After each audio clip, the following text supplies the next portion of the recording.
What's up, everybody? It's JoshOptical with Guitars Ruin Lives, and we've all been there. You need to go to bed. You gotta work tomorrow, but you just want to talk about Def Leppard. And sometimes you just gotta give in. So, here it is. I think this is one of the greatest sounds that's ever been recorded. It's so simple.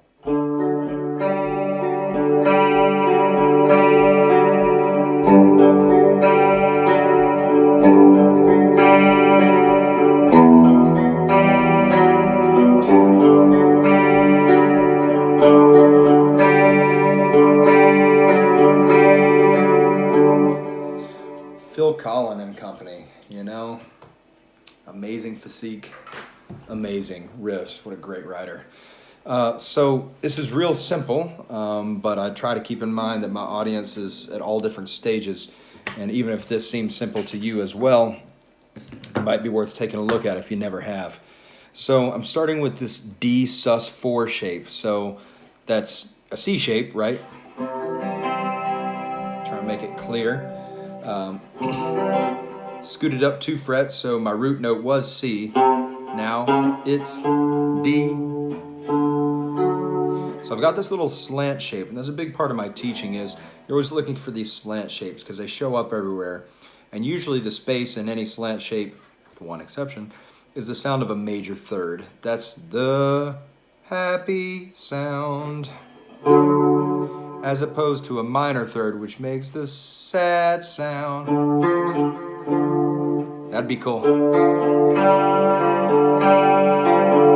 That would be a very different song, wouldn't it? So this is the little slant, just 1 fret apart, with that D shape, which was a C shape, but now it's up here. It's a C shape in the 5th position, and so we got a D. And the ringing note is the sus4. Sus is for sustained. And the sustained part means it doesn't belong in the normal chord, but it's there and it has this hanging out angelic sound. It's where we get the amen sound. Amen. It's the sustained that wants to drop back down to the 3rd. That's more information than anyone needs, Josh. But in any event, that's where we're getting the sound. And that ringing G note, just like the ringing G note here,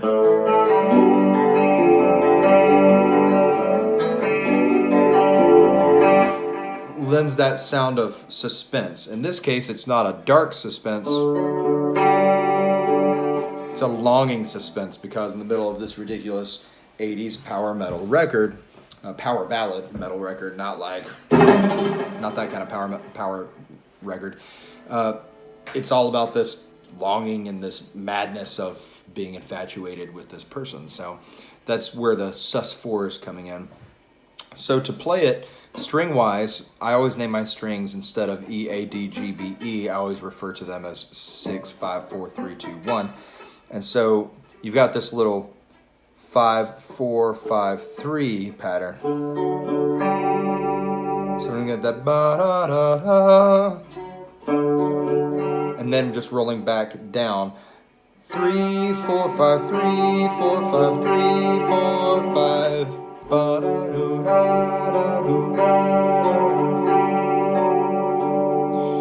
Next chord is nice and easy because I get to hold this here. It's not physically easy, but it's mentally easy. I'm holding this little slant shape we talked about, but now instead of my root note being here on that D note on the 5th fret of the 5th string, it jumps down here to the G note on the 3rd fret of the 6th string. And instead of them ba-da-da-da, we roll through all the strings now. 6, 5, 4, 3, and then back down. Also, you hear all that syncopation of notes that are happening not on the beat or the downbeat, but between the beats, the upbeats.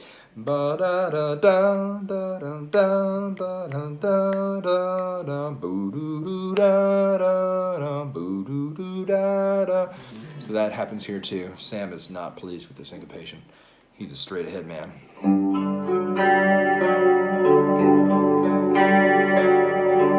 Now here's the only place you could get tripped up. I used to play this wrong. I used to just drop it down to the low E. I was listening carefully, and the 2nd note in that sequence is not a D, it's actually, it's a little more more harmonically rich than.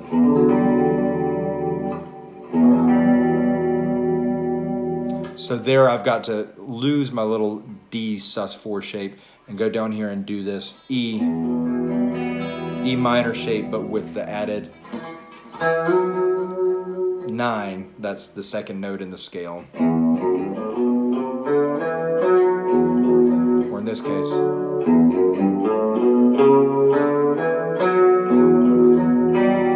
Again, more information than anyone needs, but we're just trying to play Def Leppard here, Josh.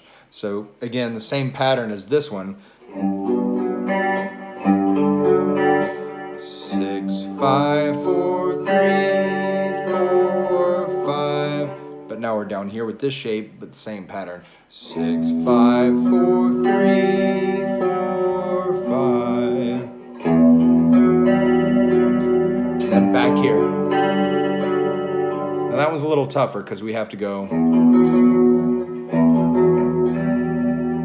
and then take this power chord shape from here and move it down a string and up a fret. And then activate the middle finger again, which was out here. Thank you very much.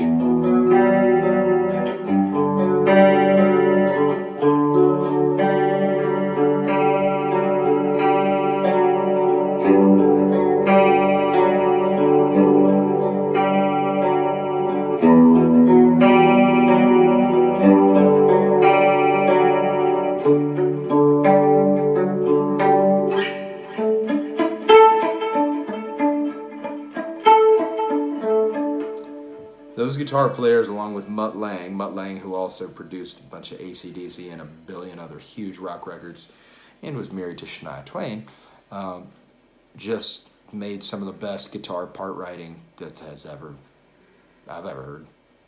You heard any better? I ain't. Anyway, that's Hysteria, and I suppose now I'm free to go to bed. So, thanks for watching. I am going to be doing a lot more of this, a lot more local performing, a lot more teaching. And teaching takes all forms. So if you're interested in Skype lessons, sessions, we can talk about the difference between those two things. I'm a guitar teacher. I can teach things that I know and that I know of, but I think I'm better as a guitar coach. A coach, can do the things, hopefully, most of them, but he can't do all of them. The coach standing on the sidelines at the football game with the headset on telling folks what to do isn't really built to be a linebacker. He probably can't run like his running back, and he probably can't throw like his quarterback. That's what those people can do, but he understands how those pieces fit together to help you be the most successful member of a team that you can be, and help you be the most successful in the position that you're in. And I do think, it's audacious to say, but I do think I have an understanding of music and the guitar together that allows me to help people in that way if you're interested in it. So drop me a line, and we can work something out and make it happen. Thank you so much for watching. Remember, guitars ruin lives. It's a national fact.